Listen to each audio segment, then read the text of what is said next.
Welcome to my blog. এখানে বাইশগুড়ির মাঠে পুজো চলছে, 33 কোটি দেবতার পুজো চলছে।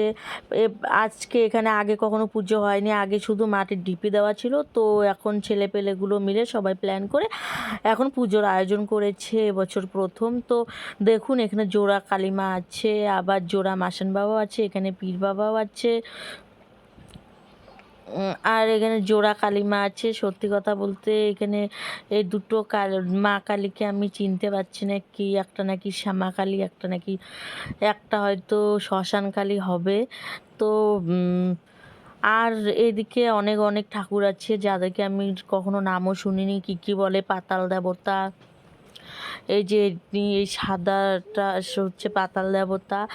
আর এখানে অনেক বিরাট এক মেলার আয়োজন করা হয়েছে, 7 দিন মেলা আছে, সব এসছে, নাগরদোলা ডিস্কো সব কিছুই এসছে। তো তোমরা কিন্তু এসো, অবশ্যই এসে মেলা ঘুরে যেও আমাদের এখানে। আর তোমাদের সবার নিমন্ত্রণ থাকলো। আমরা মেলা পুজো দেখে প্রায় এখন 11টা বাজে, আমরা এখন বাড়ি যাব। তো আমরা ততক্ষণ প্রসাদ খেয়ে বাড়ি যাই, আর তোমরা ততক্ষণ আমার চ্যানেলটা একটু সাবস্ক্রাইব আর ফলো করে দিও প্লিজ। আর সবাই ভালো থেকো, সুস্থ থেকো। সবাই কিন্তু অবশ্যই এসো মেলা ঘুরতে, এসে মেলা ঘুরে যেও আর 33 কোটি দেবতার দর্শন করে যেও।